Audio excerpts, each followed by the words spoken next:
The Force fights with me!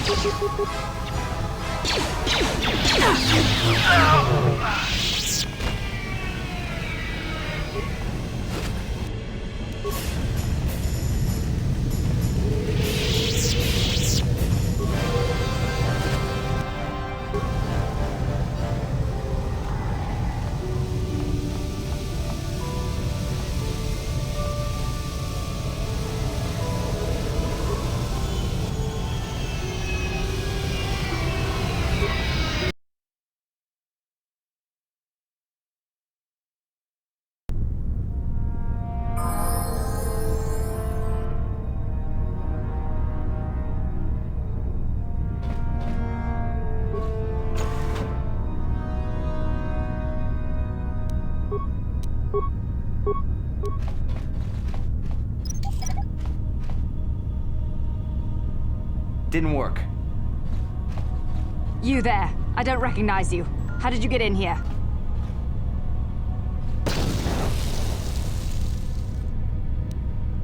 Your pass card is out of date, and I don't recognize you at all. We'll get to the bottom of this soon enough. Commander Gran, report to the security desk immediately.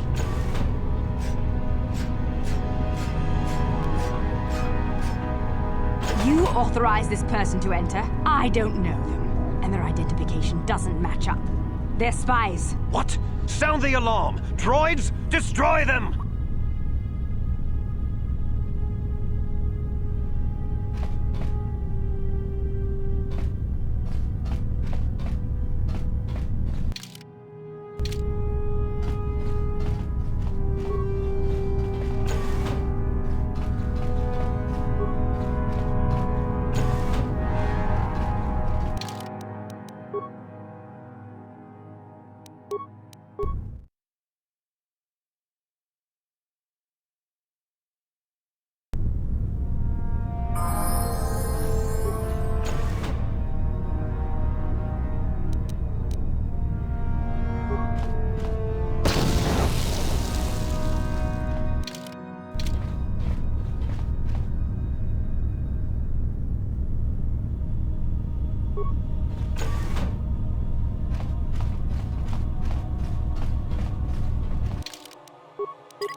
You there.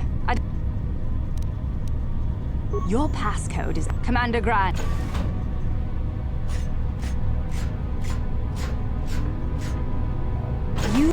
What?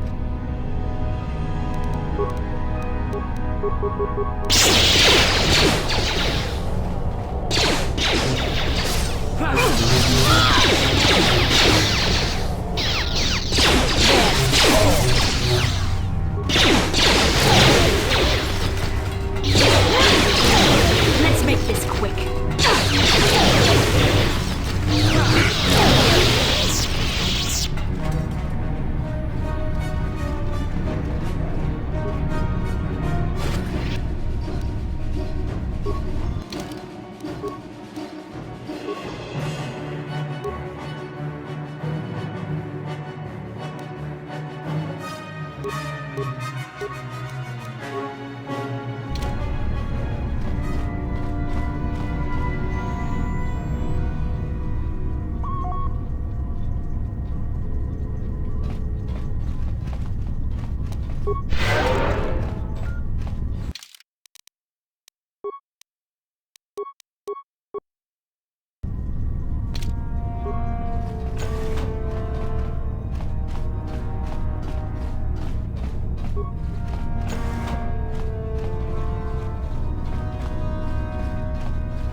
can I do? Not this again!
I'm here.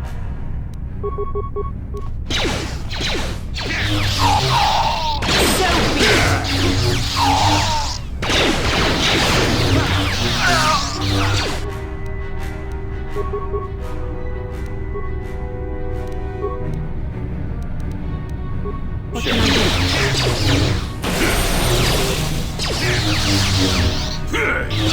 There.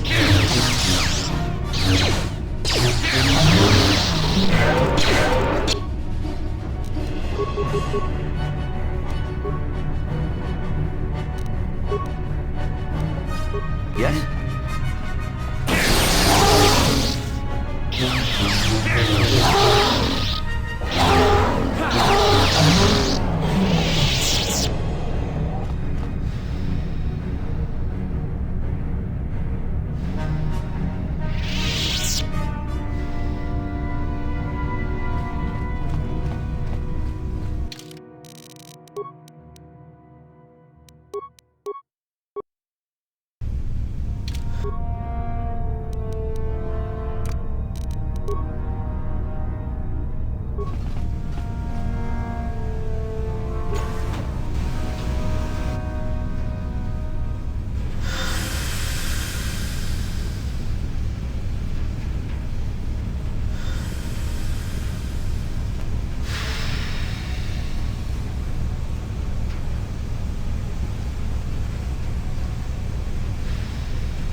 The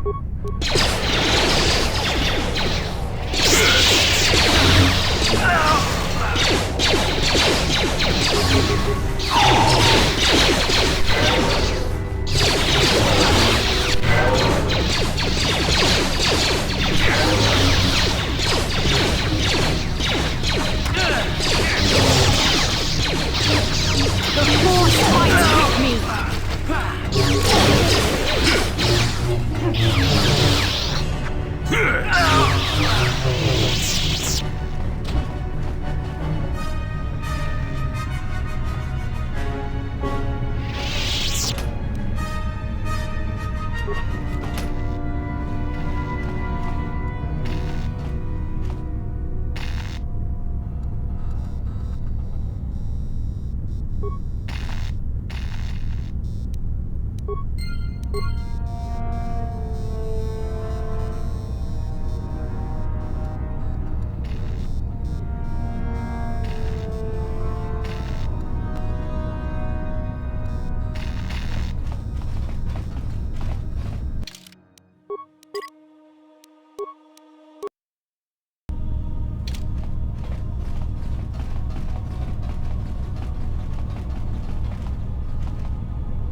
I'm here.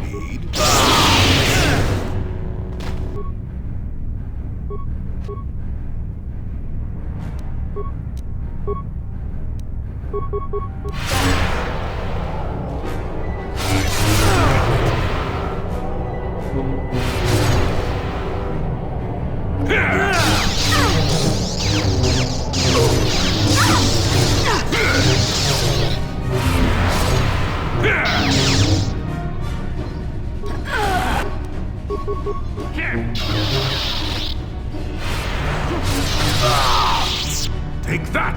I still got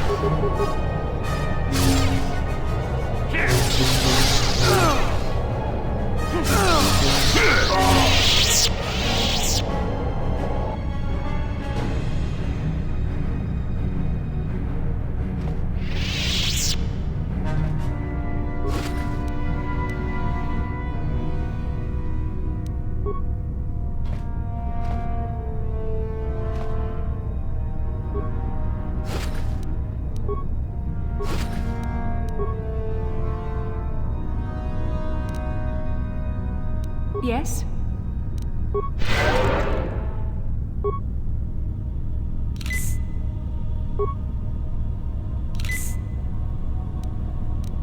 Sure.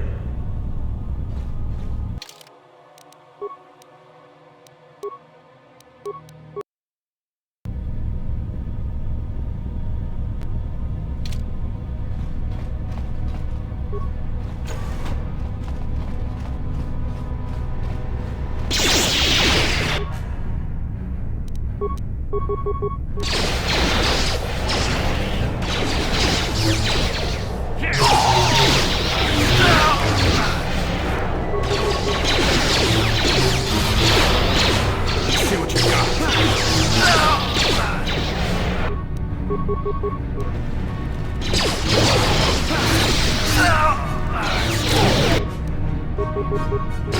So be it!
Yes? What?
Warning, activating flow control may flood on.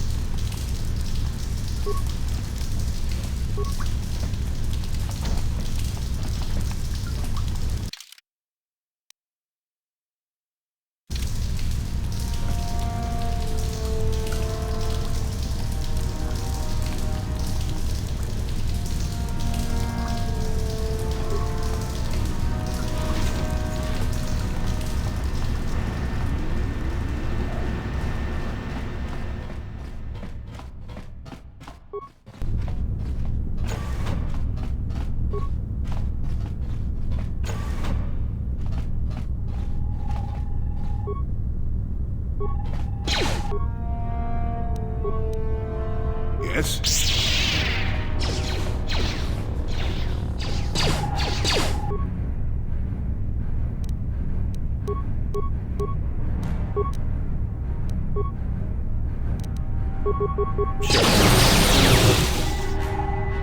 see what you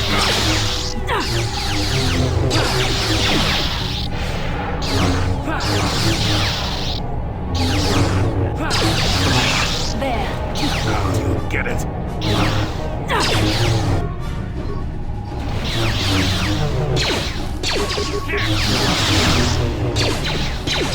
Let's see what you got.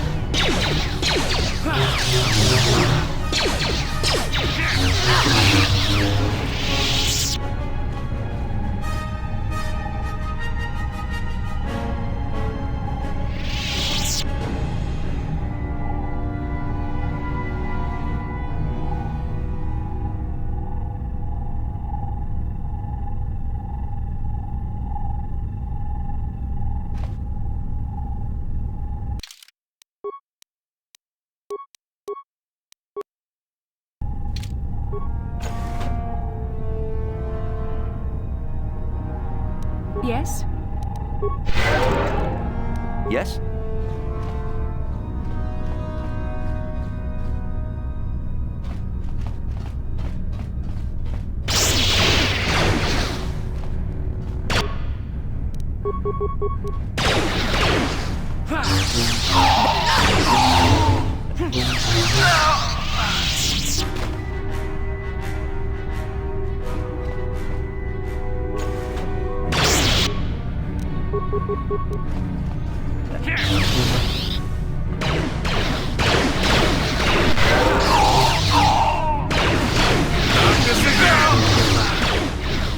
There.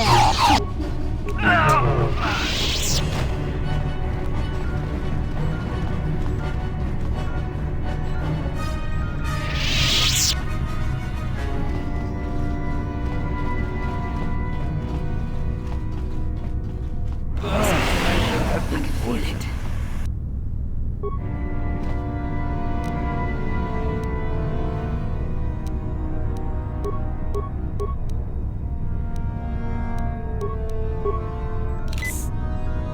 Yes?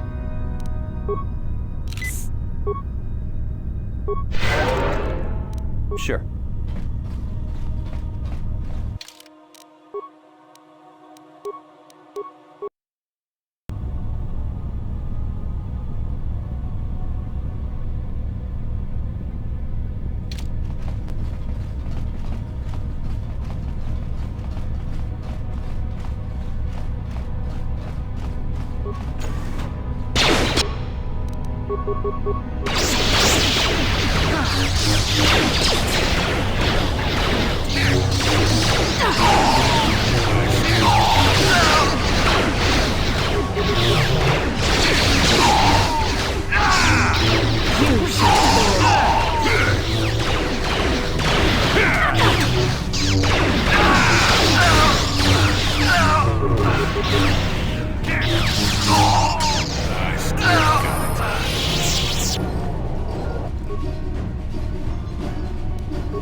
What can I do?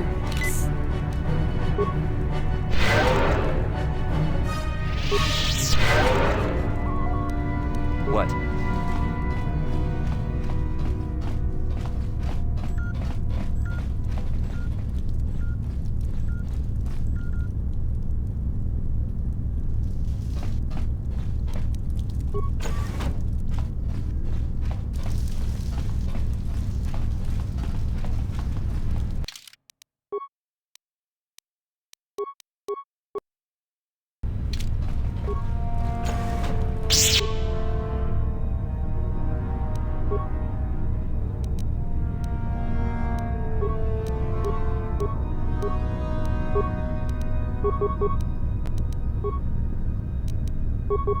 What?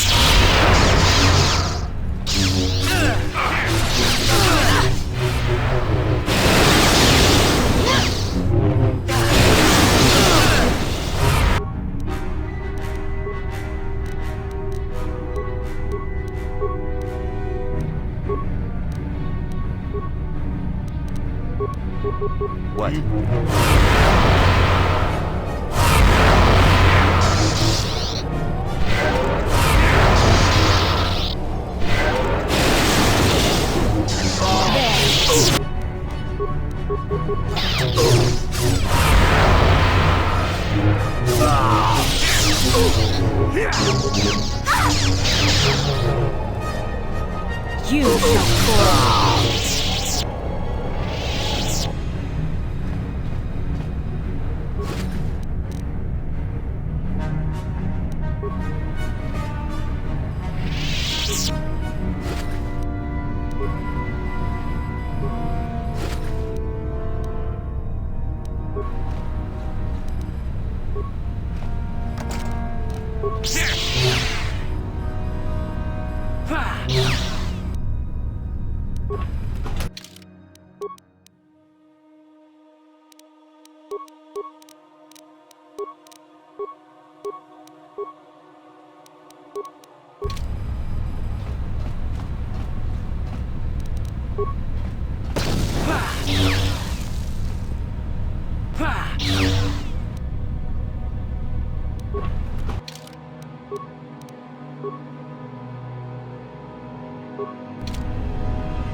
What can I do? Yes?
Yes, certainly you must have heard of the destruction of Taris.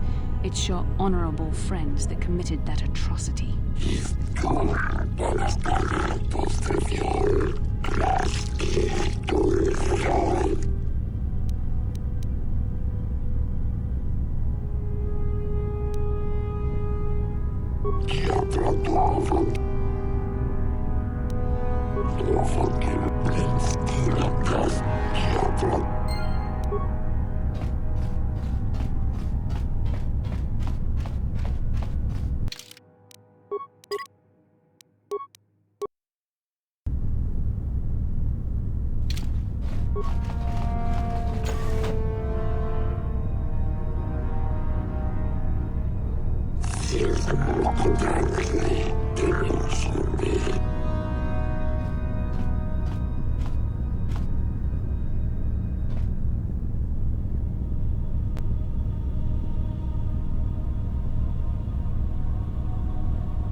You've been saved from more than you know. Given time, the Sith would have turned you fully to the dark side, and you would have betrayed your world gladly.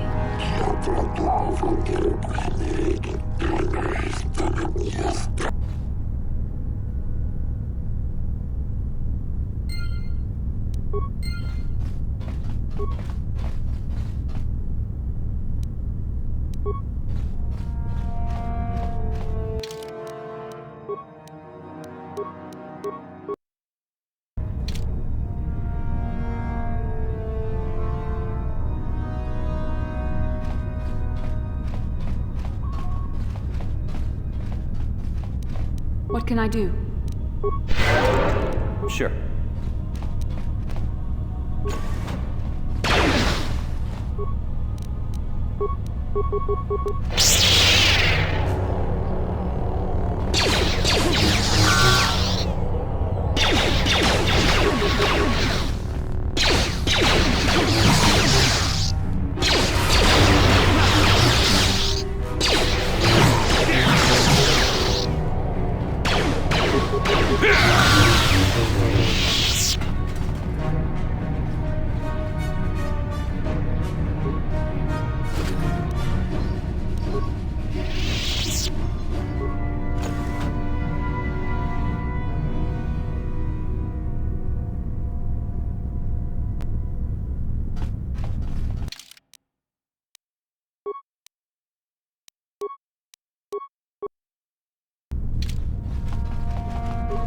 How did you get in here? Wait. I recognize you. Lord Malak was most displeased when he learned you had escaped Taris alive. He has promised a great reward to whoever destroys you. Well, let me guess. You intend to collect this reward, right?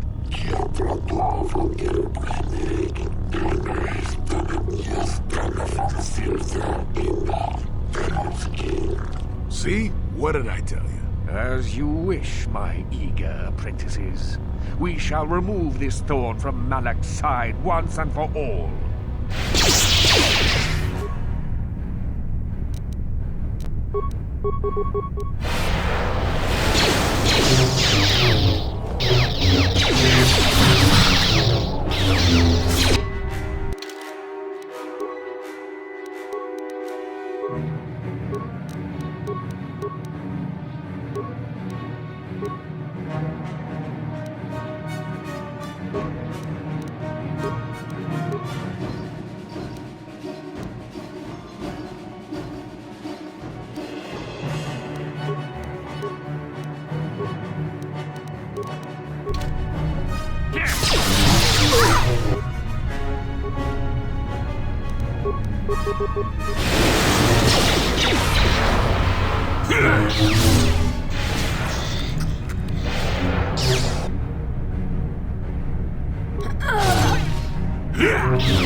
How did you get in here?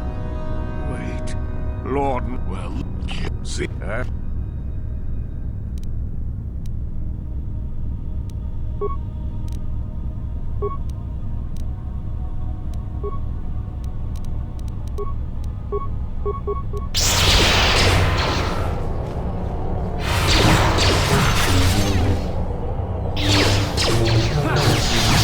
Take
Yes?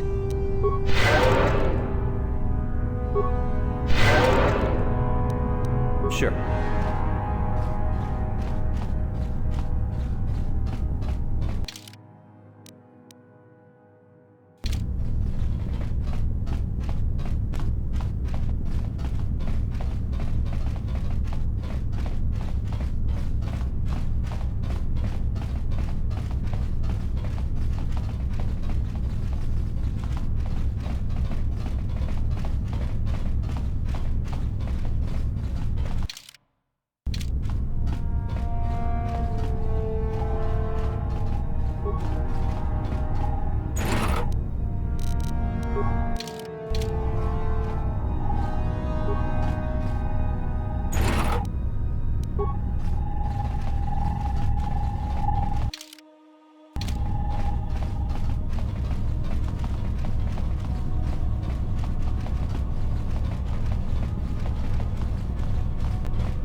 I hear you've been appointed as arbiter in Sunry's trial.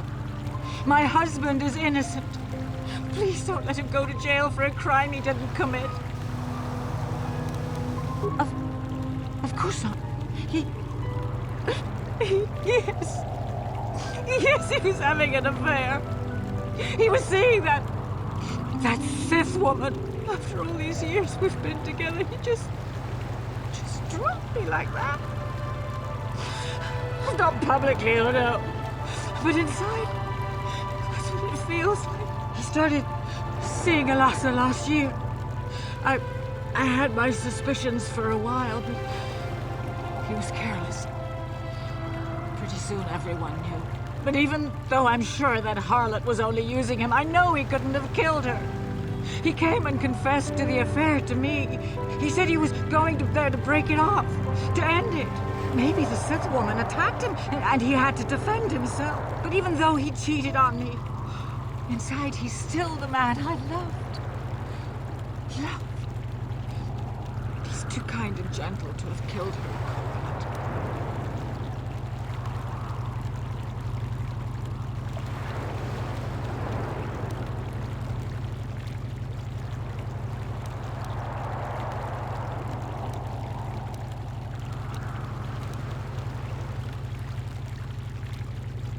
That was a long time ago, in a war far, far away. He's changed now, settled down. Oh, just please, prove his innocence.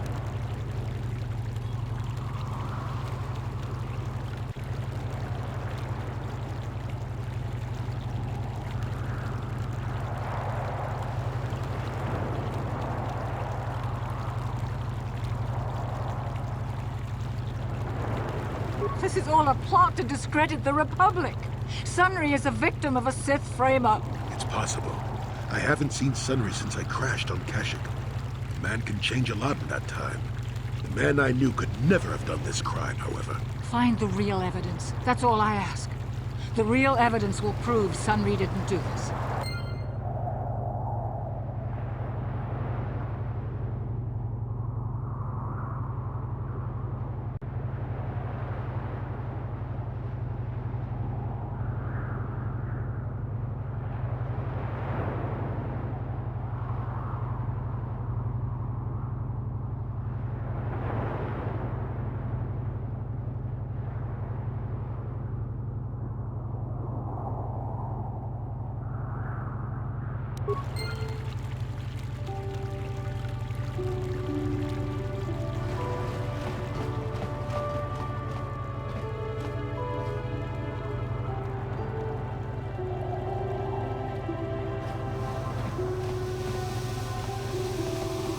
Jolie, coming to check in on an old man? I must confess, I would rather you were here to speak to the warden and begin my trial. Soon, old friend.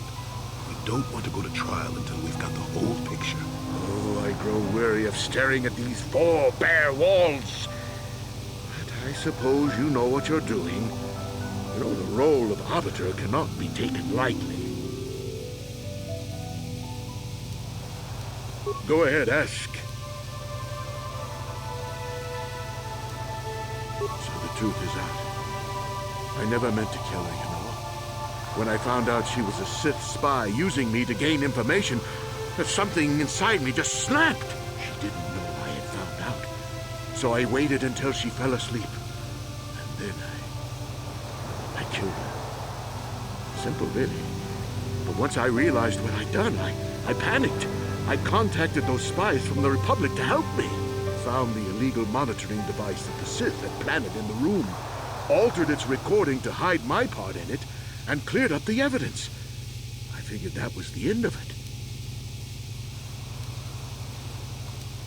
The Sith must have been spying on me and Alasa, trying to make sure she wasn't a double agent. They must have seen the Republic spies getting rid of all the evidence, so they planted their own evidence. Alasa must have stolen that hero's cross from me long ago and given it to her Sith masters like some kind of trophy. I just thought I'd misplaced it. But when the cross turned up on her body, I knew the Sith had put it there. So, now you know the whole story. What are you going to do? You think I'm some kind of monster, don't you? All I did was kill a Sith. How many Sith have you killed? Dozens? Hundreds? Thousands? That's different, Sunry, and you know it. We don't kill them in cold blood while they sleep. I don't see how the two of us are any different. She was a spy. She was using me to get information so Malak's army could destroy the Republic. She deserved his eye.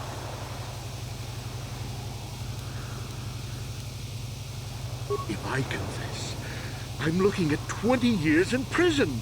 And the Otto City officials might even place Kolto sanctions on the Republic Embassy. Without Kolto, how can we treat the injuries to our soldiers on the front lines? No, I can't do that. And put the Republic's supply of Kolto in danger. No, I won't. Now look, I may have done something stupid. And it may only be worse for my standing by it, but I will not confess. If you turn me in, the Republic will likely lose its Kolto export privileges, and then we'll lose the war for sure. Are you going to send all those thousands, millions like Taurus to their deaths just for your sense of justice? Sunry, this is wrong, and you know it. I am a Jedi. What is it that you expect me to do to defend your actions? You do whatever you have to, Jolie. I know what I did. But I also know what's at stake here. No, I'll rot in here if I have to. I won't betray the Republic. Do what you have to. But know what the consequences will be.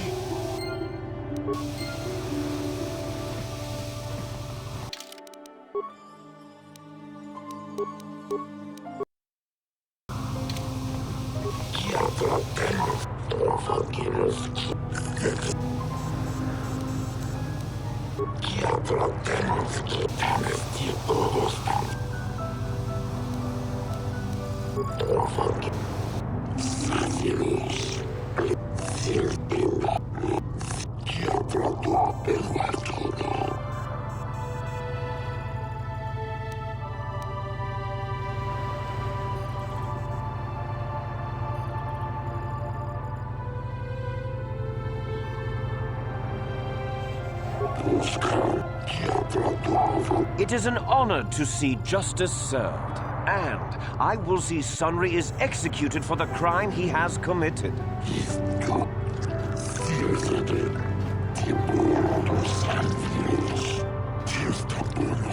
The man I saw leaving, Sunry, probably left after I heard the blaster shot. The guilt of the accused is apparent even this early in the trial.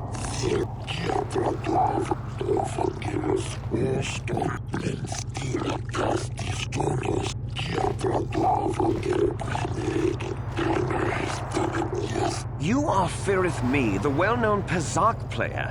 I wonder if we can trust the word of a gambler as reliable testimony.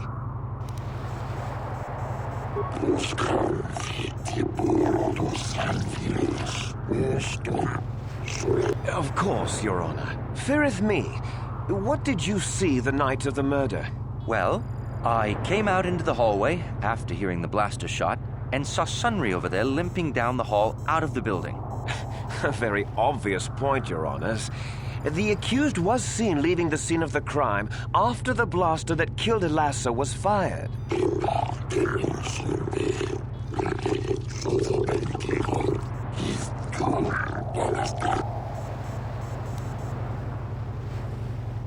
You mean actually see him kill her with my own eyes? Well, no, but I don't think there could have been anyone else there. I think it may have been. I mean, you'd have to be pretty stupid to leave something that important lying around, wouldn't you?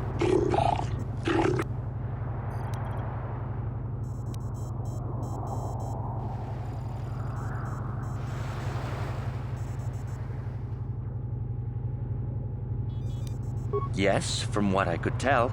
She carried a lightsaber under that cloak of hers. Objection! That doesn't prove she was a Jedi.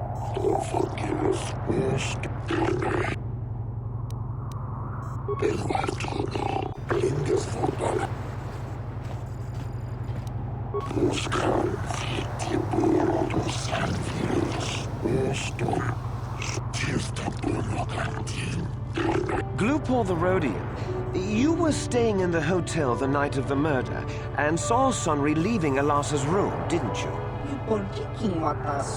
This is clear, then, that Sunry left the room with the Sith Elassa already dead behind him.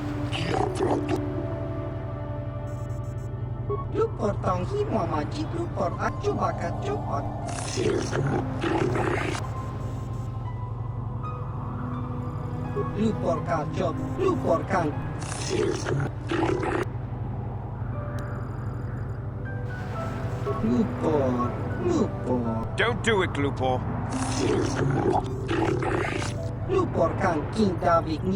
Lies! Slander! I object!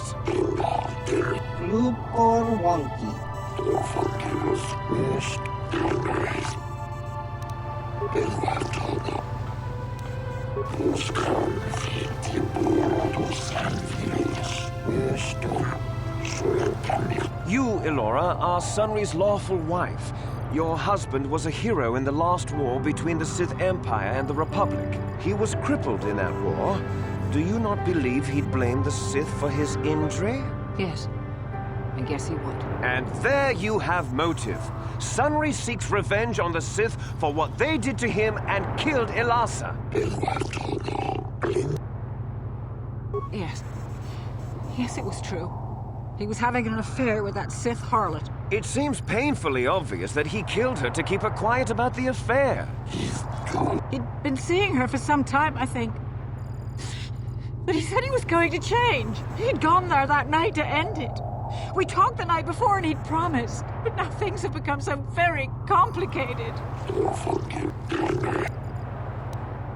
Yes. He fought against the Sith in the last war.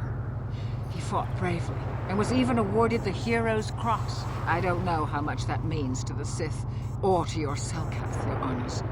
But in the Republic, it is awarded only to the bravest, most valorous, most honorable men.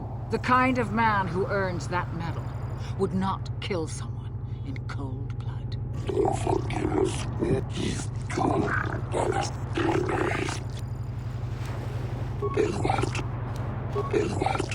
I wish to call forth Sunry himself, Your Honors.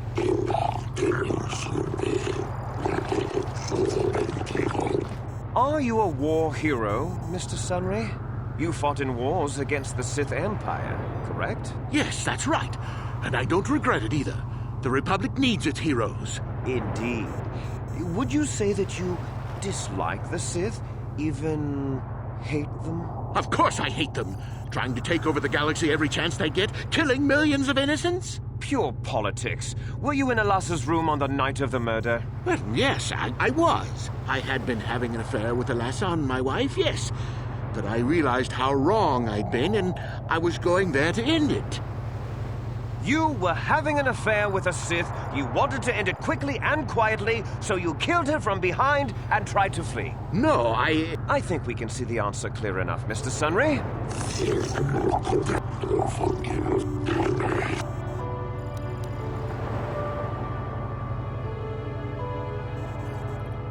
Of course she was. Why would a young, beautiful Sith woman get with an old cripple like me?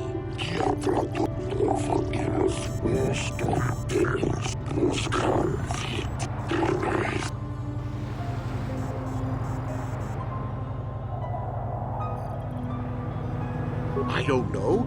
The medal had gone missing some time ago. I never found out what happened to it. It's possible the Sith had stolen it and had it planted on the body.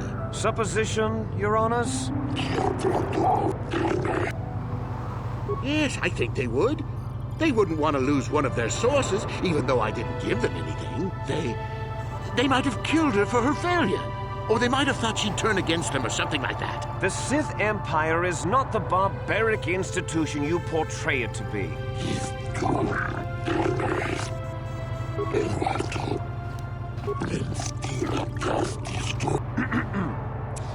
I think the facts in this case are very straightforward. Sunry was having an affair with Elassa. He sought to end it, and the simplest, quickest method, given his hatred of the Sith, was to simply kill her. Witnesses saw Sunry fleeing the scene, and material evidence places him there at the time of the murder as well. I am confident that any informed observation of the facts will lead the judges, Your Honors, to this very conclusion. Oh, that doesn't mean a thing. He was there, running from the room.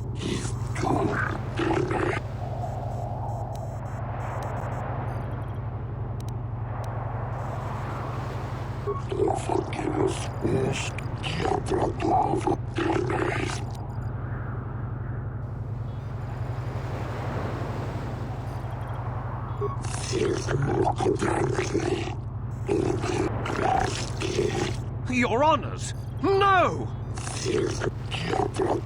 Oh, Sunry, I'm so glad. Elora, thank you for saving me. I don't know how I can repay you. Elora and I are going to leave here and get as far away from all this as soon as we can. I and the Republic will not forget what you've done for us. Thank you.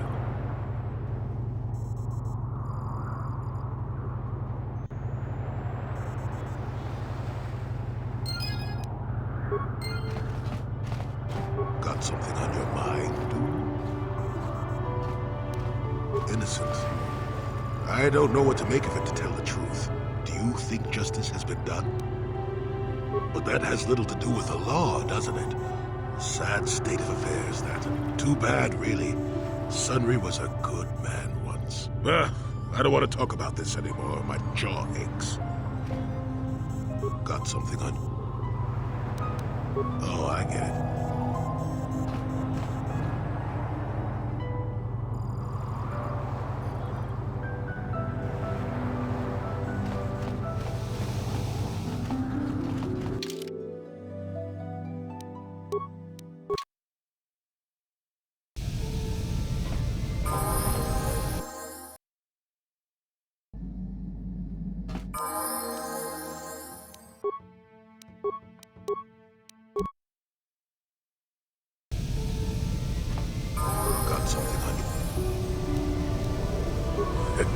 Who said I left the Jedi? Well, technically I was only a Padawan. Not that that makes a difference to most, but as for the Order itself, no, I never left it. It left me. You know what I hate? Well, lots of things really, but I'm old and easily annoyed, but that's besides the point. What I really hate are how most people view the Jedi. Everyone thinks that the Jedi are perfect. Do no wrong. They think the Jedi Council is completely incapable of injustice.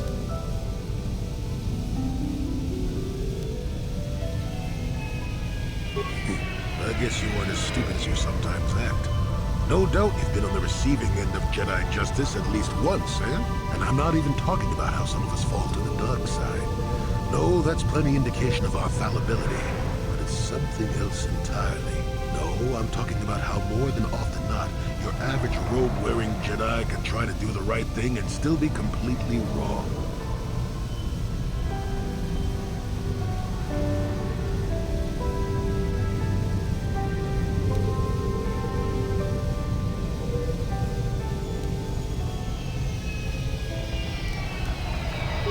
No, the Jedi always treated me well. It would be foolish and untrue to say otherwise. That's not what I meant anyway. Come to think of it, I don't have to be clear. Someone my age is entitled to ramble, damn it. But for your sake, I'll try to explain. I'll tell you a little tale about a Jedi master I once knew. Hortath, I think. Or was it Horthoff? I can never get it straight. Where was I then? Oh yes, Master Hortath. He was a kindly old Jedi who meant well, but the most nearsighted thing in the Corps, I swear. He would walk into walls, knock over tables, mistake apprentices for rancor beasts, that sort of thing. And he was too proud to submit to proper treatment. Some used to counsel him and urge to use the Force, Master Hortath. Allow the Force to see for you. But he refused to believe that his eyes were failing. He simply squinted more and more as the years went on. The other Jedi resignedly passing it off as the amusing quirk of a compassionate old man. So, one day a young Padawan meets Master Hortath in the courtyard and, not knowing of his blindness, asks him for directions to the Council. Quite sure of himself, Hortath gave the lad directions, which happened to lead back outside and away from the Enclave. The Padawan is confused, naturally.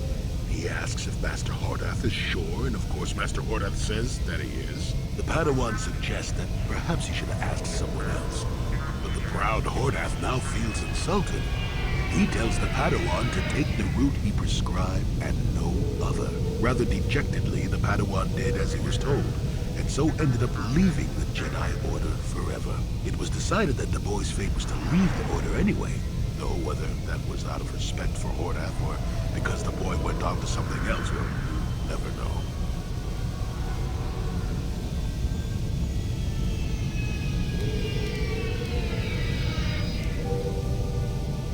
No, both of them were from before my time. Well before the Sith Wars, even.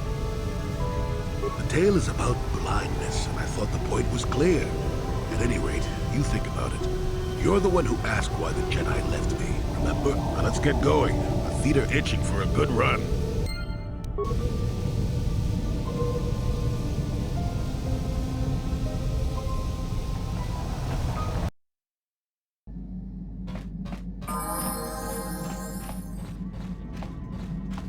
How may I be of assistance to you, Padawan? What is it you would... I have been doing well, I suppose. As well as I can. But I am more interested in you right now. Do not mistake me. It is just that, even though we have traveled together for a while, it seems I know next to nothing about you personally.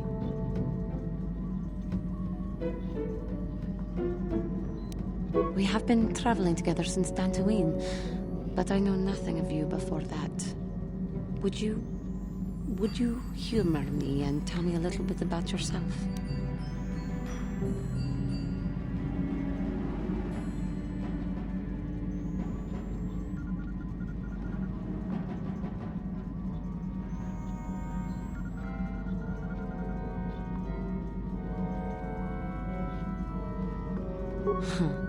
Humility.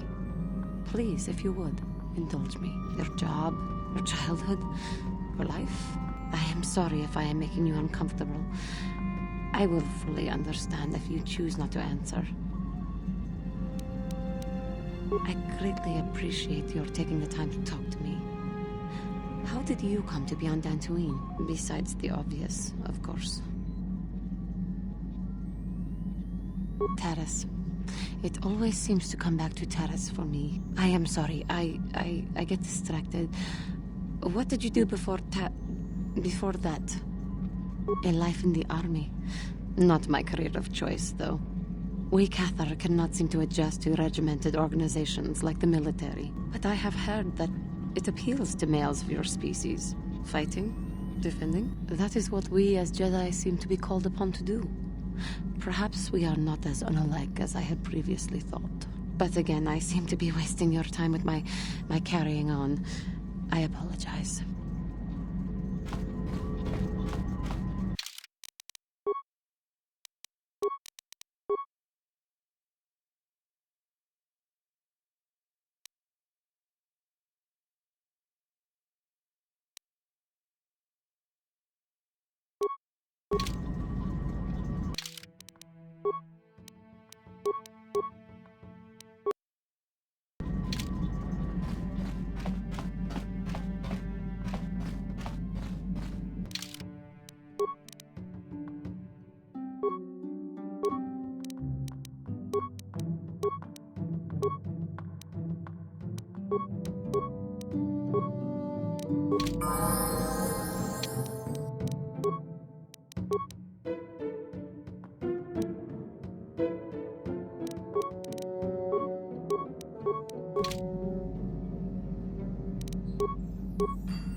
Statement.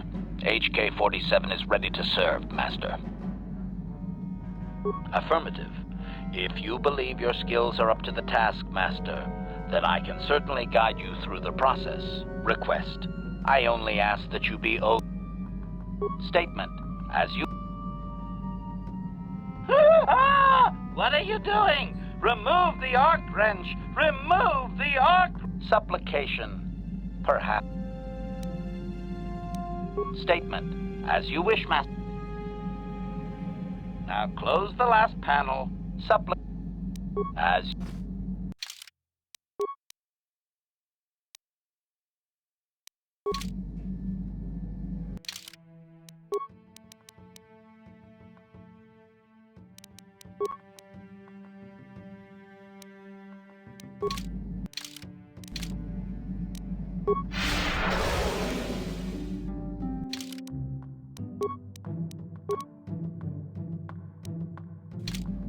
Statement.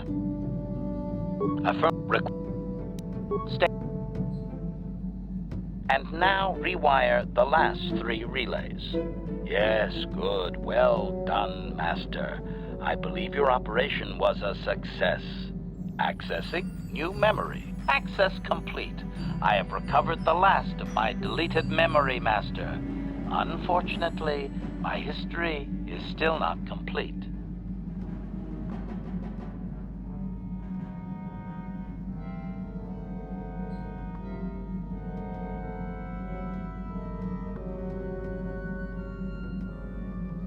Answer. As I did inform you, Master, the majority of my memory is still locked within my core. That can only be accessed by the appropriate stimuli, and I have no idea what that stimuli might be, unfortunately. Sadly, it seems my true origins will always be a mystery.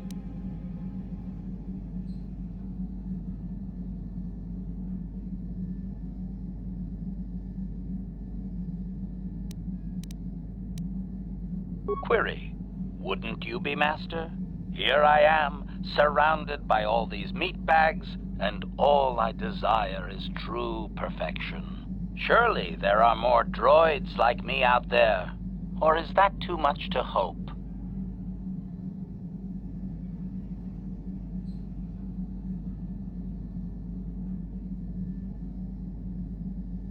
Objection. Oh, fine. Laugh at me, Master. Humiliate your pet droid. Go ahead.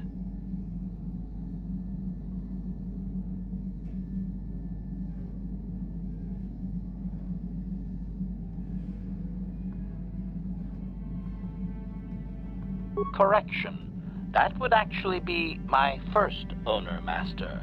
The first I can remember. I had completed an assassination in Mandalorian space, though I have no knowledge of what my target was, or who sent me. Regardless, my motor function had been damaged, and I could not return to wherever I had been sent from. A Mandalorian soldier claimed me as booty, I believe. He repaired me, poorly I might add, and proceeded to use my assassination protocol to raise his rank.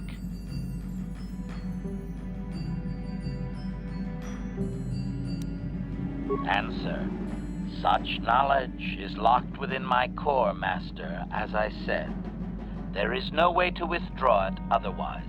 At any rate, it seems that my Mandalorian owner finally decided to send me against Mandalore himself. My poorest performance, sadly.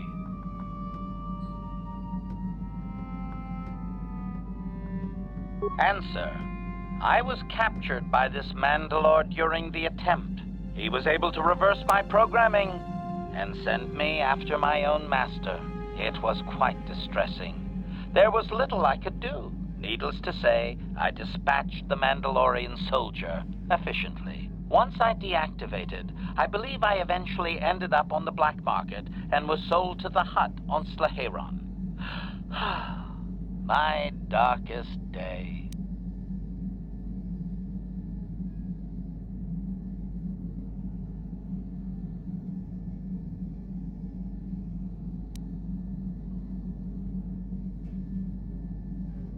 Statement.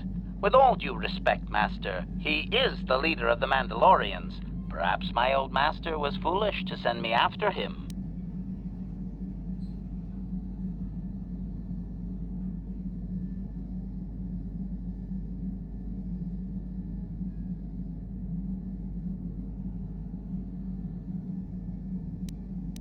Answer. There are a few Mandalorian implants that I can activate now. They will improve my performance. Beyond that, Master, there is nothing more I can relate to you. With luck, we will discover the stimulus to unlock my core very soon.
I have been watching you for some time now. I wonder if you have noticed. I have been thinking of how far I have fallen, and how you exemplify the code of the Jedi. I find myself ashamed. But I have so little to show. When I compare myself to you, that makes my shame even worse. That I had so easily fallen to the dark side, that I could convince myself that by injuring my master, I became a great force of evil in the galaxy for my pride, my hubris, for the inner rage that all of my species feels. Sometimes I wish that I had not been born this way.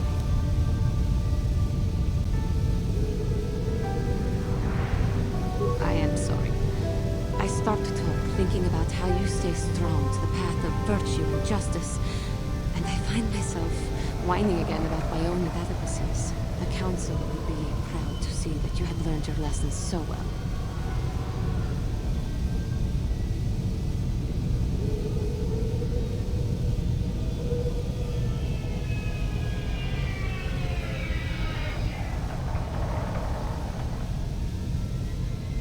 How may I be of... What? Well, I mentioned before that my parents had fled to Taris. Perhaps I can tell you about that. In the early days of the Mandalorian War, there had been fighting closer to the Outer Rim worlds. Cathar was there, yes. My people had a great reputation as warriors, and that appealed to the Mandalore version of honor. They sought to test themselves against us, I think. Test themselves by bombing our world, slaughtering my people while they slept or while they ran. They swooped down from space, across the world, firing at anything that moved. They used ships in space to destroy all orbital facilities and bombard the surface. We did resist, and in spite of their violent attack, we did stave them off for quite a while. But in the end, we were doomed.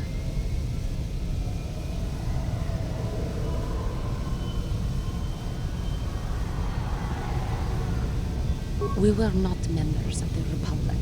Cathar was beyond the edge of the Republic, in the Outer Rim. And besides, they could not have known. Our interstellar communications were the first things the Mandalores hit. All other short-range communicators were jammed. We were on our own. We knew what was coming. We had fought the Mandalorians in the first war against Exar Kun and the Sith. We knew there would be no mercy for us. The most we could do was pack the few of our people who survived onto what few ships remained and send them off into space as fast as they could. Most did not make it. My parents carried me as a baby with them and were lucky enough to escape. They fled as far as they were able and eventually settled on Taris. They could stand to run no further, I think. But Taris was a horrible choice. Dominated by humans, intolerant of other species, made everyday life unnecessarily hard. My father turned to stimulants. He spent much of his time in local bars and dives. But we are warriors. It runs through our blood. And when he was on stims, he became foolish. He let his warrior nature get the best of him. So he would get intoxicated, and he would fight. And finally, one day, he would die.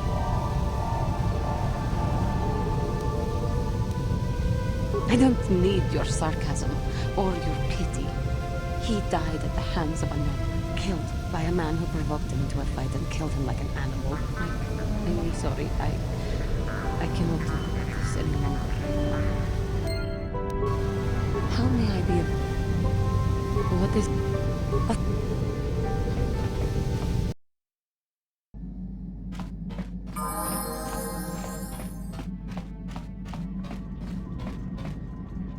How may I be of... What...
How may I be... What is... After my father died, my mother was left to support me alone. A single non-human woman, living in one of the worst, most violent slums on Taris. It was not easy for her. When my father was killed, it seemed that something in her began to die as well. She worked. She worked as hard as she was able. But over time, she began to waste away. I later learned that she was unable to get enough money to feed both of us, and had to start borrowing from the exchange, a band of cutthroats and smugglers. But even that was not enough. She hid what she was doing from me. She gave most of her food to me so that I would be strong, but she herself was suffering deeply from it. In the end, she could go on no longer, and collapsed at the cantina where she worked one day. She never recovered. There was nothing really that I could do for her. She left me no money, and no doctor would see her without being paid first. I sat by her bed for days as she lay there dying. I never want that to happen to someone I care about ever again. But there was still the money she had borrowed. She had never paid it back and made no provisions for her death. You must understand. The exchange is brutal. They care nothing for the life of a sentient being. They are the major suppliers of slaves on Taris. They thought it would be appropriate that, with my mother owing them money, the debt should be passed on to me. And with no way to pay, they took me by force. You have no idea what it is like to be bound like a beast and treated as such.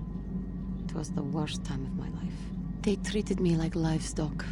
They were waiting for a buyer to give them some credits for me when the Jedi came to fight the Mandalorians. The Jedi could not abide by what they saw there, and drove the exchange from the face of the world, freeing those of us imprisoned there. But the Jedi soon left to fight their war, and I was left with a dream. I swore that I would become a Jedi. As soon as I had enough money to do it, I bought passage on a freighter headed for Dantooine, and we both know what has happened since then.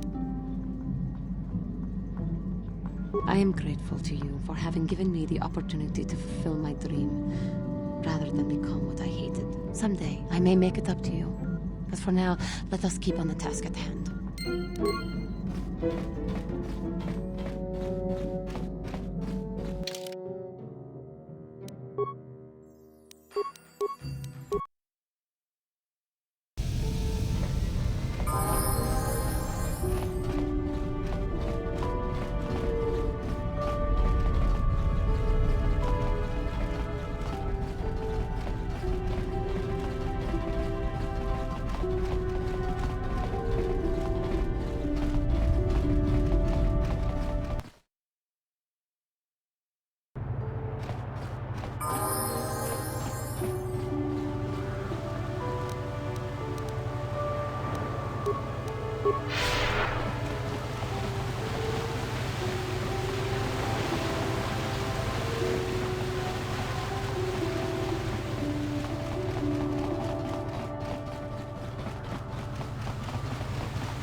We might have a position within the Sith organization for one such as you. Your offer is pretty good, but I've heard some nasty things about you, Sith.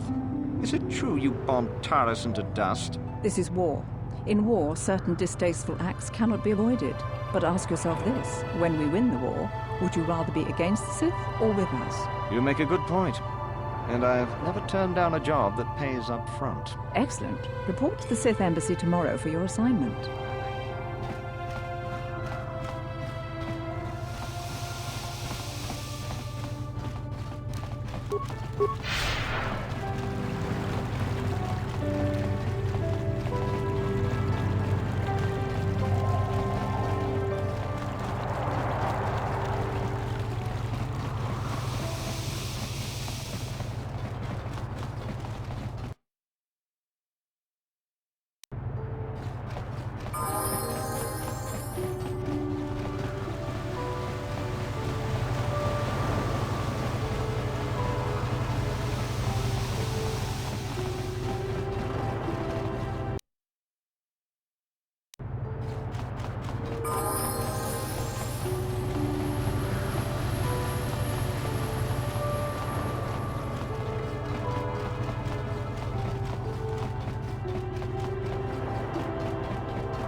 Have you managed to retrieve the data from our droid in the Sith base?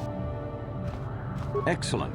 It does not appear to have been tampered with, so the Sith did not manage to copy its contents yet. And now for your information. We are not supposed to speak of this, but since you are a Jedi and we have exhausted all the other options, I think I can entrust you with this. As you know, the Republic is fighting for its very existence against the evil of the Sith Empire. As you also undoubtedly know, we're doing very poorly. We need much in the way of supplies and material to stem the tide of battle and bring us victory. Manaan is the sole source of Kolto, the most powerful medical substance in the galaxy. Frankly, we need as much of it as we can get. The Selkath conservatives, with their neutrality treaties, seek to treat the Sith and the Republic equally. This includes Kolto exports, but a few more far-sighted Selkath see that if the Sith are ever allowed to win, the galaxy will be plunged into darkness, and there would be nothing to stop them from taking Manaan anyway, so we made a deal. We recently began construction of a secret underground facility to harvest Kolto directly at its source. We also hope to one day be able to synthesize it effectively. Current techniques are insufficient for the task, so we must mine it for now. The amount we take would hardly be noticed, since most is lost naturally before it reaches the surface anyway. We were nearing completion of the base when the digging teams reported some sort of obstruction. An ancient building or artifact, possibly your star map. Transmissions from the base were cut off abruptly after that, and we haven't heard from the station since. We don't know. We just don't know. As you may have noticed, we're hiring a lot of mercenaries around here. Ostensibly, they're to be shipped off-world to aid in our fight against the Sith, but they're really for another purpose. When we lost contact with the station in the Vrackard Rift, we sent our contingent of Republic soldiers down to investigate. None returned. We've tried hiring mercenaries and sending them down as well, but none of those expeditions have returned either. The reason we really sent that droid underwater, and the reason we needed its data back so badly, was to find out what happened to the Vrackard Rift station. But now that we have the data back, our operation is in no danger of exposure to the Sith. And now I must live up to my end of the bargain. I took the liberty of having a submarine prepared for your departure. Merely use this card to get past the door behind our Kolto packing room and enter the sub therein. It has been programmed to take you down to the station, and also to take you back up should you need something. I would send soldiers to assist you, but we've lost many of ours, and nearly exhausted the mercenary population of this planet. The soldiers we have are barely enough to keep this base secure. The Sith have also noted our interest and begun to bribe mercenaries away from us. Please, find out what happened to the facility. There may be some survivors left down there. Perhaps even the head scientist, Kono Nolan. Good luck in your efforts.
Trying to steal the Kolto, perhaps? An odd thing for the Republic to do, no?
How did you get in?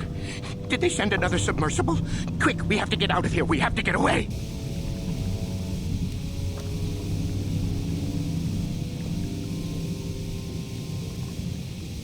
No!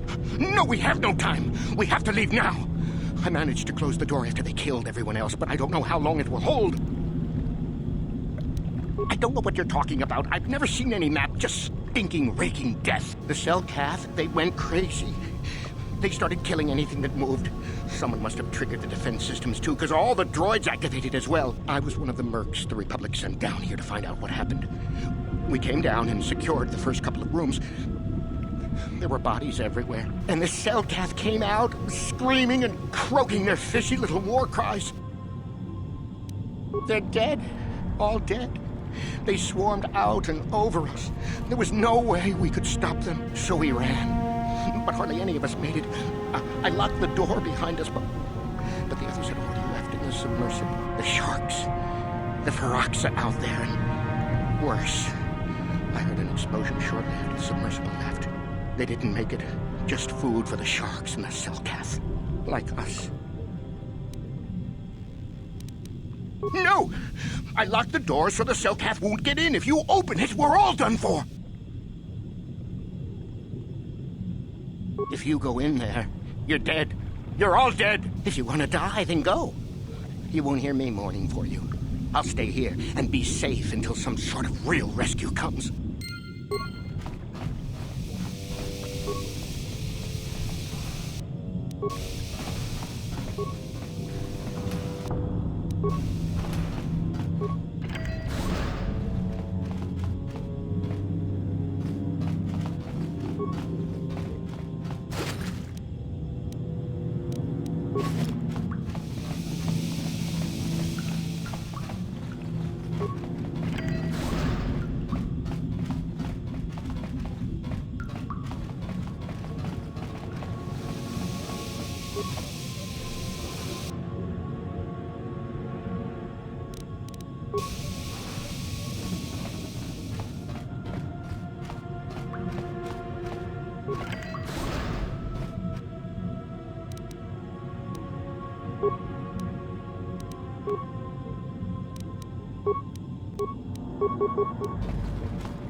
You cannot win.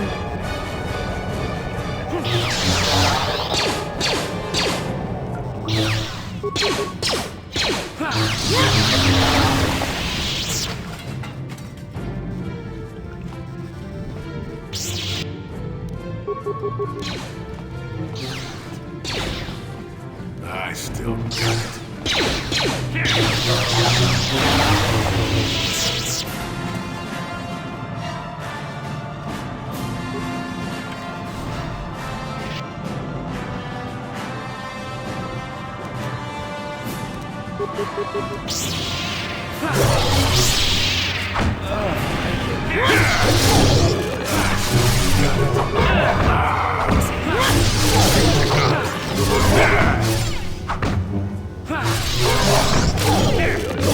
The Force fights with me. There.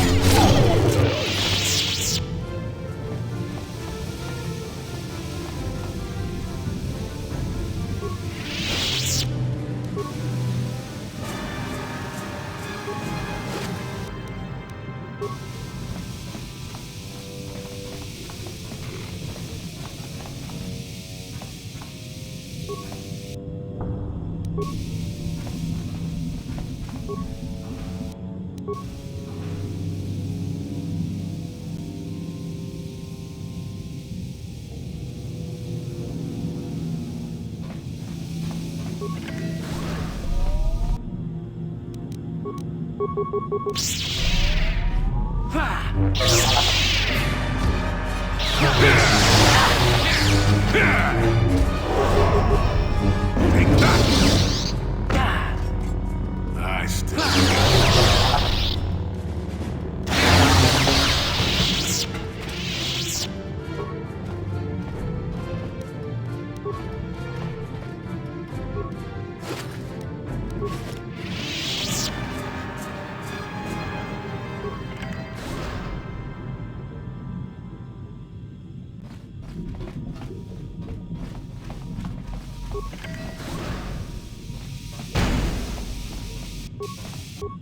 Let's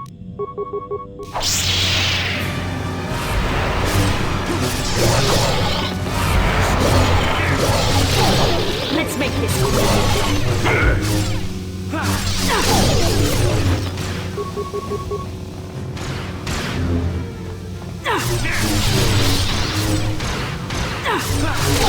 Not this again!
What can I do?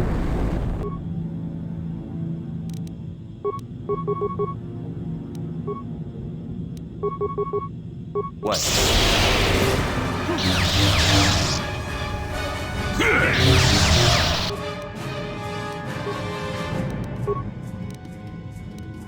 Sure.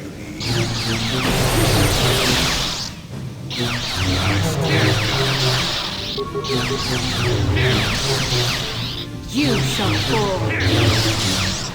You shall fall.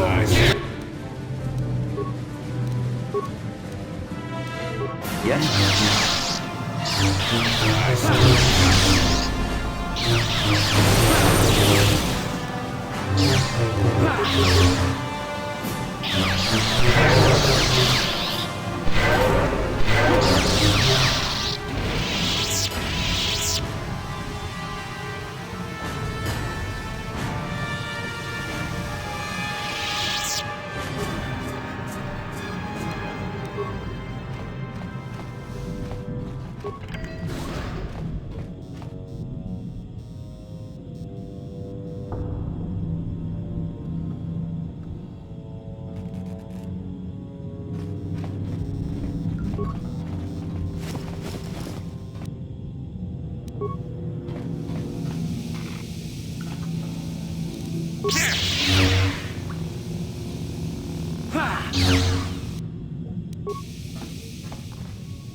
Is somebody out there? Fishy, fishy, fishy. Come and eat me too. You can't get me, little fishy. Nothing here. I'm safe behind my walls. Investigate? You're just like the others. Fodder for the cell calf. Walking fish snacks. Chomp, chomp, chomp. If you can run, you might be fast food. And started killing everybody. I locked myself in here. I'm safe in here. Nothing can hurt me in here. No fishy food for me. No. That's what the others said. Mercenaries like you. But they're dead. The cell calf ate them. Lunchy munchy. Only the ones left in the south part of the base might still be alive, where the Colto is. Few fishies there, but many, many, many fishies in between the water. Don't know. Go ask them. When the demon screamed, it shook every mind in the station. We fell to the ground but survived. Fishy fishies, though, they just got hungry. No, only... Bye-bye. Go look for fishy people. They'll chomp and bite and chomp and bite. Food for fishy. That's you.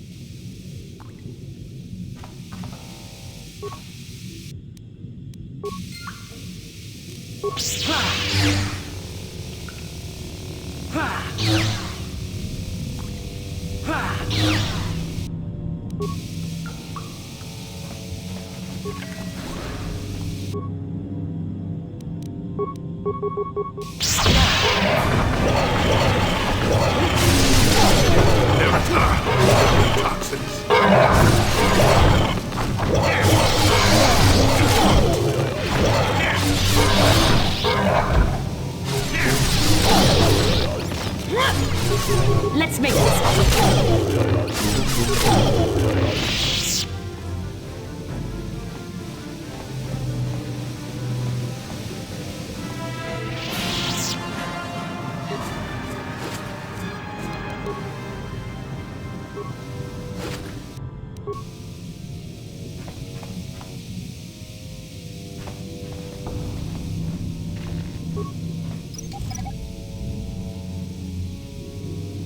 Didn't work.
So be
Not this again!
What can I do?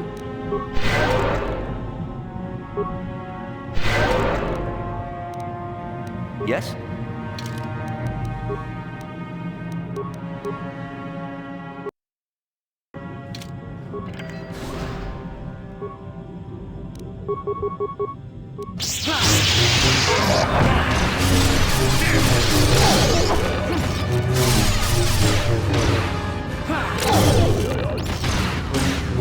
I still got it.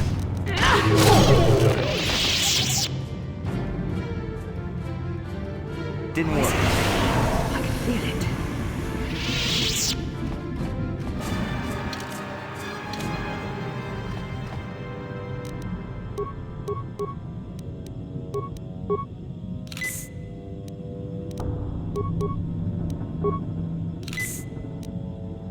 I'm here.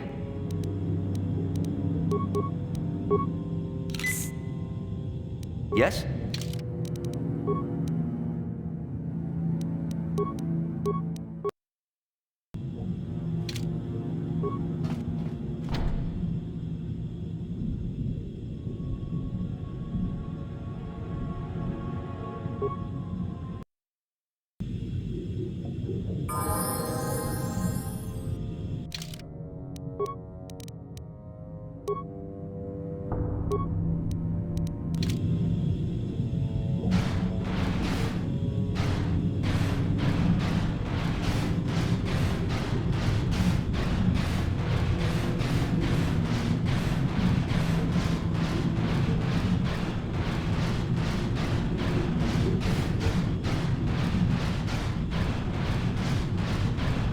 Who's there? You're not Cellcast, I can see that much. Are you another rescue crew? I'm a merc the Republic hired a couple days ago to investigate. But all we found was a bunch of insane Cellcast killing everything that moves. All my companions are dead. The Cellcast swarmed over us. There were dozens of them. And they looked wrong, somehow. Like something had changed inside them. Insane or something. Oh, I'd have gone back to the surface long ago if this complex hadn't been overrun by all those crazy Cellcasts.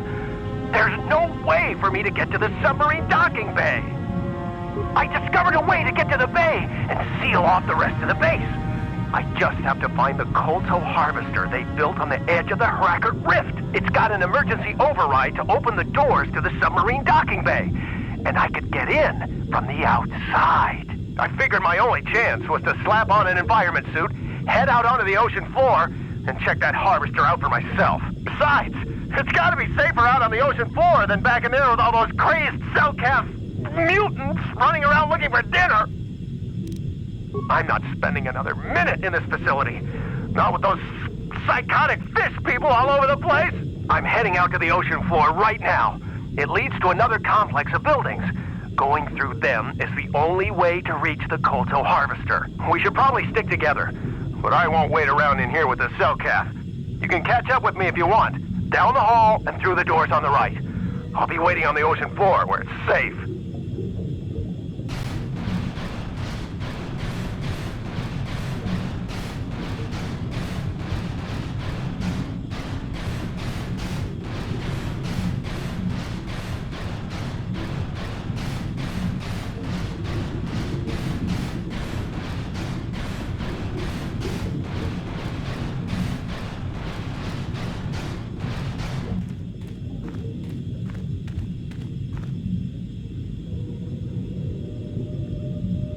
Come on, hurry up.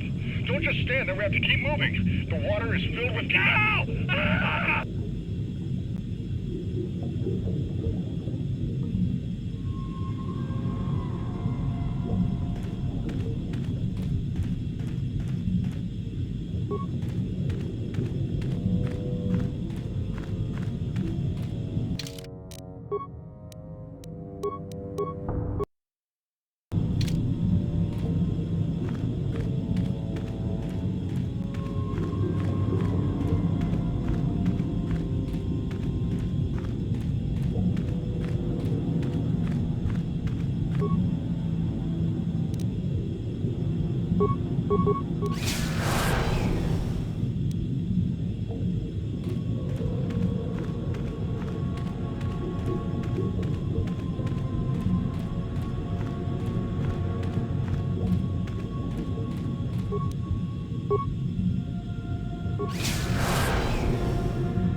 No, you can't come in here.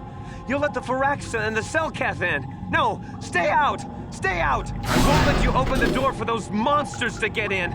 I'll stop you. I'll suck all the pressure out of the chamber. That'll stop you. Kill them! Kill them now! 60 seconds to complete depressurization. 54 seconds to complete depressurization.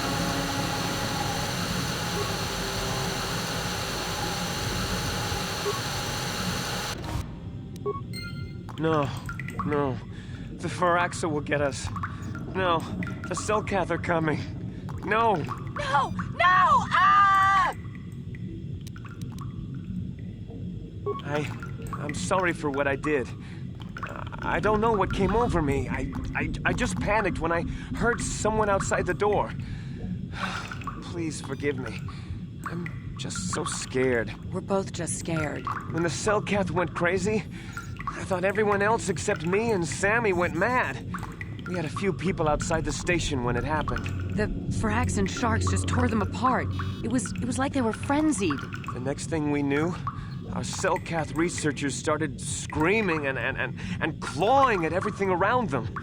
My team was torn apart and eaten before my eyes. Sammy and me, I thought we were the only ones left. We heard the Selkath outside the doors every once in a while, and those strange noises echoing through the base. We thought everyone was dead. dead or insane. I must have been hysterical. I don't know what I can say. I truly apologize for the horrible mistake I was making. I'm Kono Nolan, and this is Sammy. We were scientists working here on the Harakard Rift project.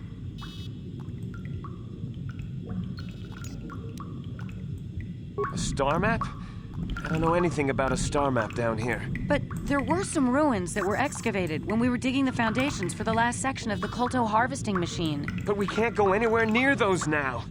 Maybe that's why it all happened in the first place. We don't know. Not for sure. The work teams were outside in the rift, near the vent. Then there was this rumbling, and my head felt like it was splitting open. This monster rose up from the rift. It was a Firaxa shark, I think. Bigger than anything I'd ever seen before. Bigger than our submersibles. It was like it was screaming inside my head. Then all the Selkaths started screaming too. And they turned on us. It may have been. Maybe it was protecting the ruins by the rift. It could have been. It might have a lair in the Harakard Rift near the Kolto vent. That might explain a few things too.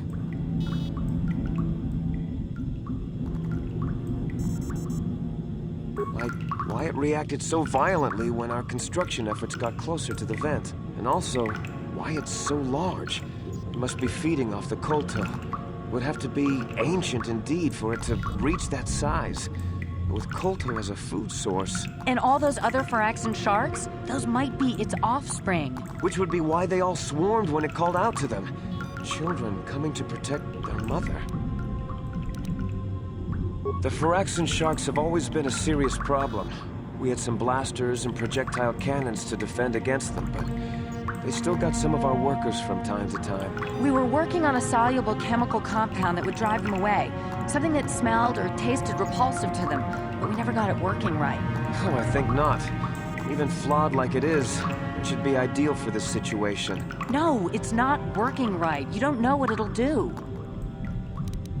The repellent we made was supposed to drive Firaxan sharks away, but we never got very far in its development. The one we tested instead was violently toxic to them, rupturing their outer skin in seconds and preventing them from drawing oxygen from the water by clogging their intakes. Which is exactly what we need in this situation. Something to kill that monster shark that destroyed our station. But we don't know how else the chemical reacts. We only tried it in a controlled environment. In the open ocean, who knows what it could do?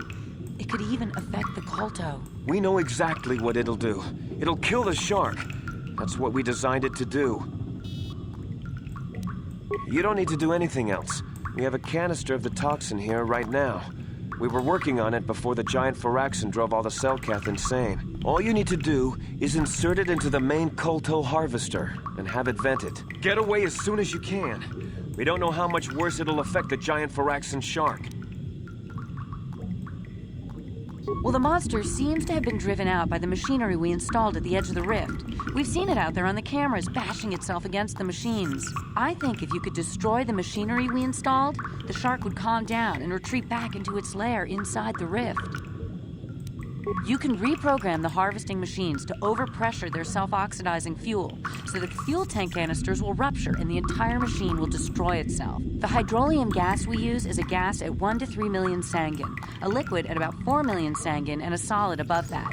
When it's a liquid, it's very explosive. If you inject enough of the hydrolium gas into the tank, the pressure will be so great that it'll turn to liquid form and start a chain reaction inside the machine. But we'll lose everything we've built here. All those years of work! It's better than whatever your chemical will do to the water. Good. Destroying the machinery will be better in the long run. We can't risk damaging the environment or the Kolto. You'll have to break into the computer on the harvesting machine and fiddle with the fuel injectors to get the tank pressure up to the point where the hydrolium will liquidize. Once the machinery is gone, the shark should leave. That won't work and you know it. We have to vent the toxin from the harvesting machine. Once the shark is dead, we can get back to mining the Kolto. You know what you have to do. I just hope you make the right choice.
You've returned.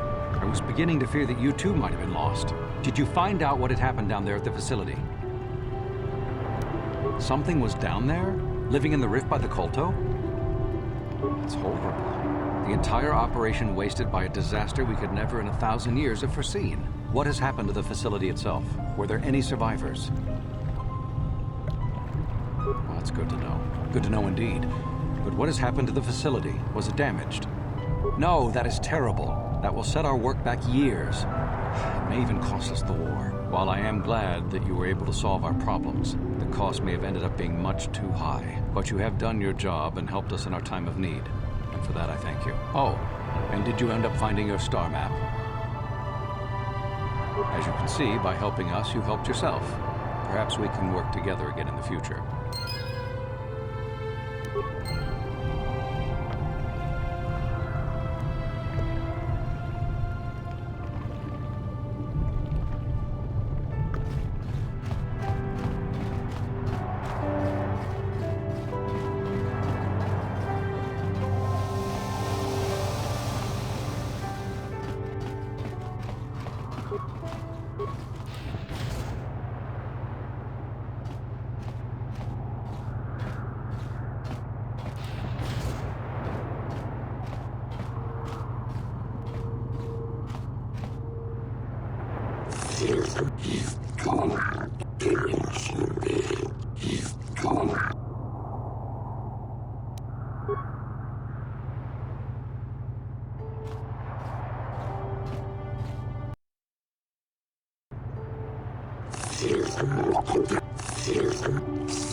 Got something on you?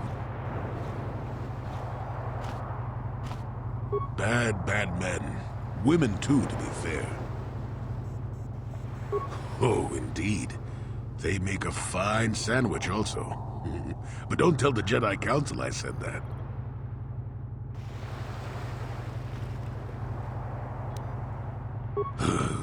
And just what gave you the impression that I know anything more about the Sith than you do? Oh, that's right. Damn the ears of the young. I was expecting you to be your usual inattentive self when I mentioned that. So it's true, yes. I fought plenty of Sith. That was during the time of Exar Kun. Oh, 40 years ago now. Has it been that long? No, of course not. The Sith have come and gone for ages. They were not called the Sith many thousands of years ago, perhaps. But the dark side was always present, without a doubt. Oh, sure, occasionally the light side comes close to vanquishing the dark. But the dark always returns. The fact that Exar Kun was defeated didn't mean the Sith would never return, as they obviously have now. Everyone knows that. Exar was a Jedi who was corrupted by ghosts of the old Sith, or so they say. He attempted to conquer the Republic and create a new golden age of the Sith. Better to say he was defeated, but essentially, yes. The victory did not come easily, however.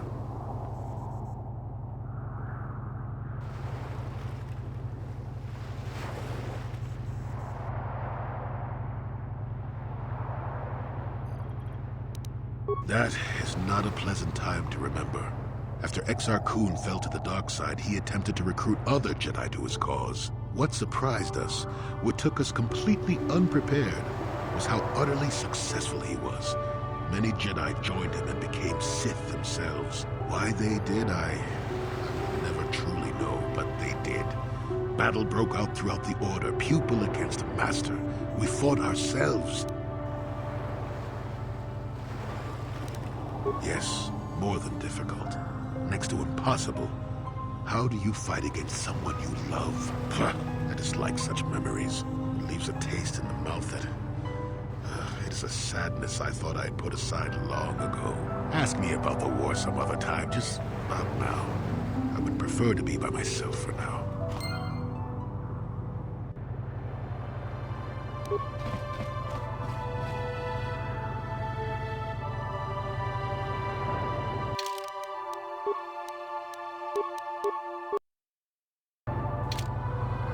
Got something on... Oh.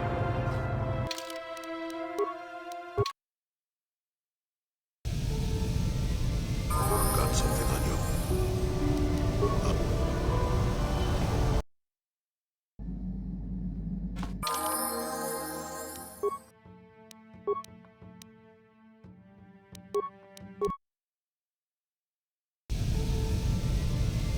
Got something on you. Not particularly. I suppose you're going to nag me until I cough it up, aren't you? Nothing is private anymore, it looks like. There's no escaping it, I guess. So be it. My wife's name was Neyama. She was the Yukatis enforcer who shot me out of the sky, if you remember. My wife had plenty to do with the war. Upon meeting her, I knew right away that she was strong in the Force. That's why she was able to shoot me down. Neyama was a marvel of a woman. Fiery, determined, smart. She dragged me to the capital and foiled 3 of my attempts to escape prison. Oh, and that body. Well, yes, that. Needless to say, I eventually won her over. That was after I kidnapped her upon being broken out of the Yukatis prison, mind you. But, that's another story entirely. At any rate, I wanted to train her in the Jedi way. The Council refused my request, naturally. I was still a Padawan at the time. I was an experienced Padawan, surely, but not yet ready to be a full Jedi, and certainly not ready to train another, especially not one so old as my wife.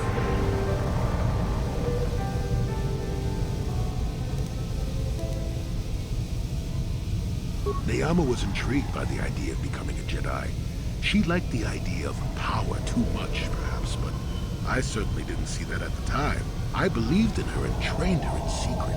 I ignored her willful nature.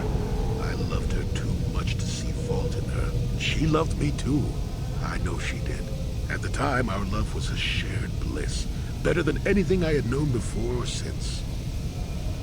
Exar Kun is what happened. Neyama was inspired by Exar's promises of a new golden age. She wanted to join him.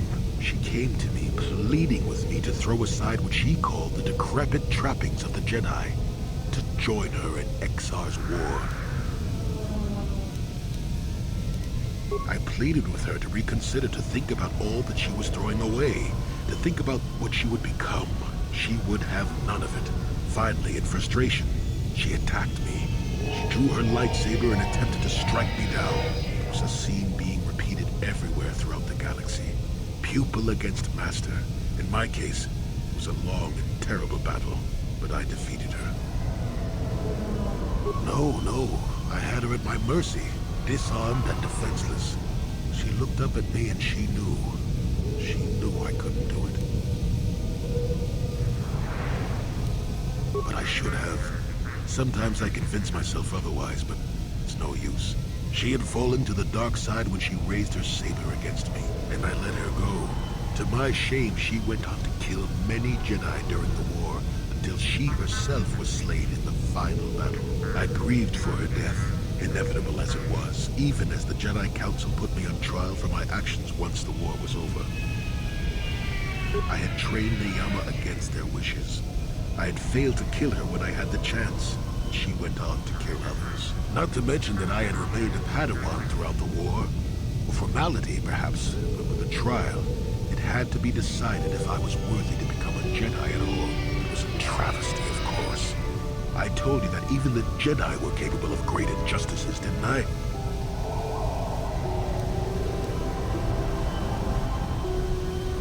But I deserved to be tried. They found me innocent, even though I deserved every punishment in war. They let me go.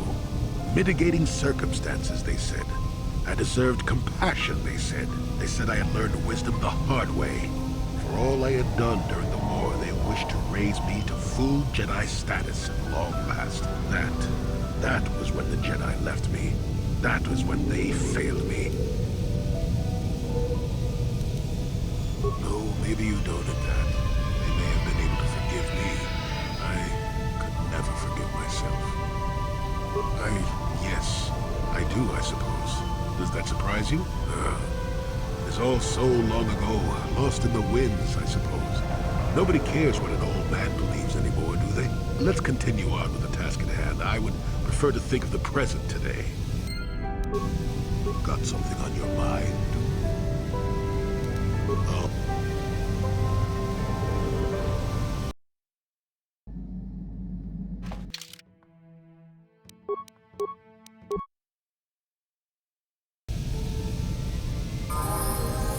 Got something on you. Oh, that was not until many years later, to tell the truth.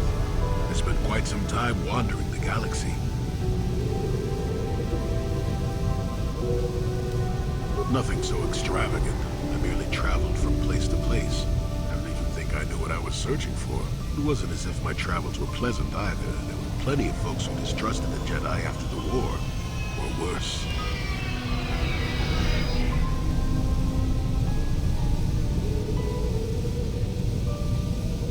I suppose so. Not everyone would understand why the Jedi would suddenly start killing themselves and tearing up half the galaxy, would they? If people were treating me with suspicion, they were looking at me with greed.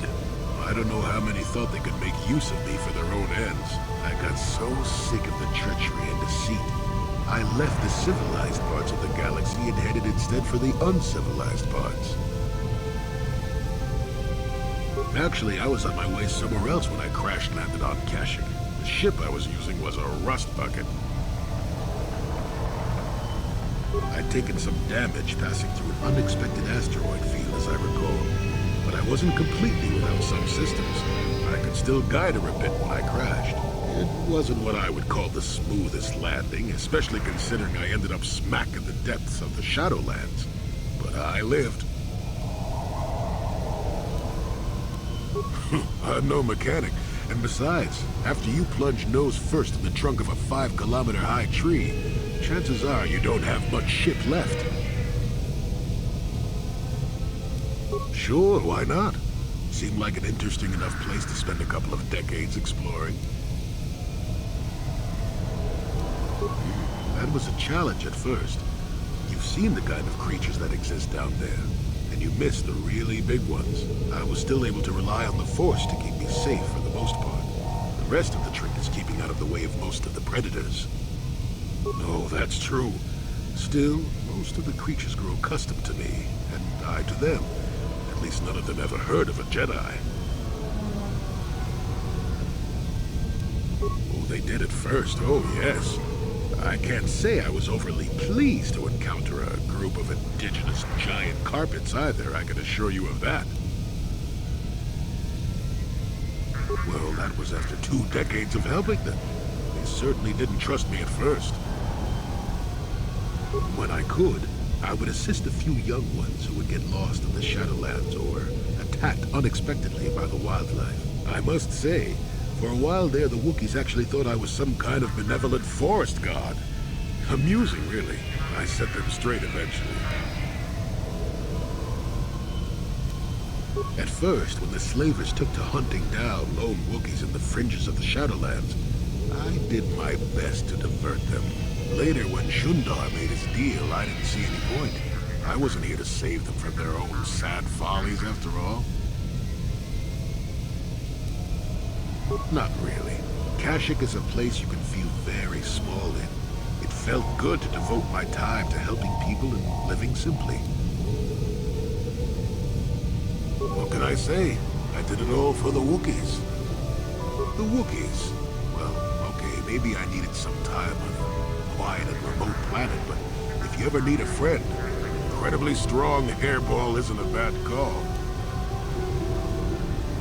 I suppose I am in a way, despite the smell. For a race of gardeners, they have developed quite interestingly. You remember the alien computer, correct? Kashyyyk was meant to be an agricultural planet. The Wookiees were made for a reason, or at least that's what I'm thinking. But I'm an old man who's had a long time to develop that opinion, so don't argue with me. At any rate, we should be moving along, don't you think? If you sat around this long in the Shadowlands, attack would eat you. Got something on.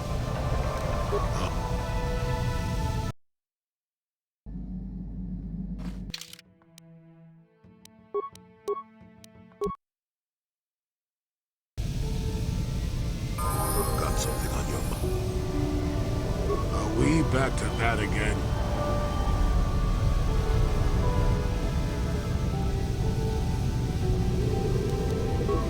What's the best way for me to approach this? Perhaps it's time for a little story.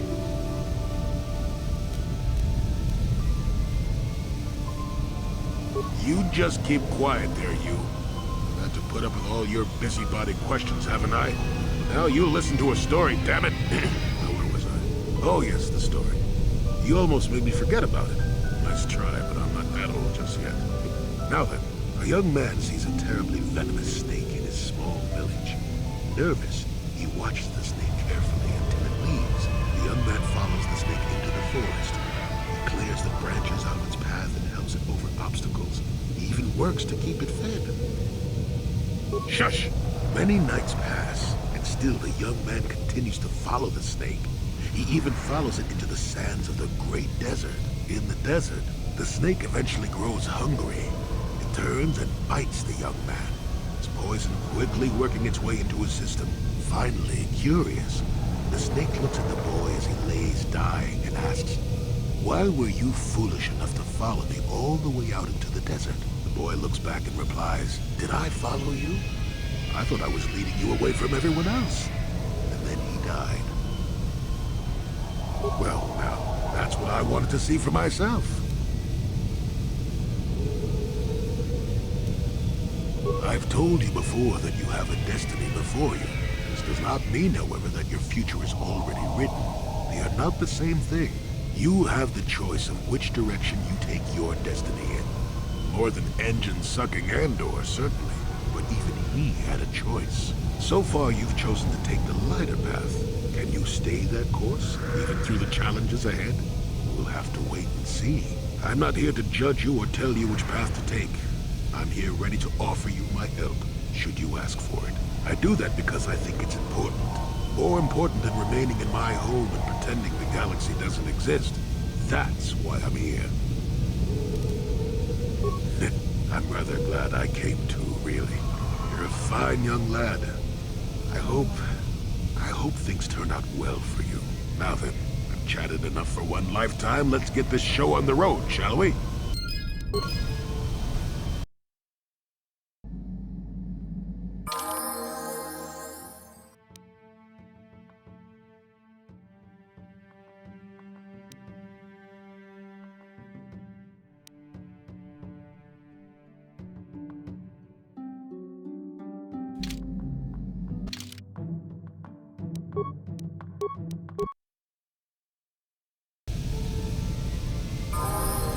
Yeah, what do you want?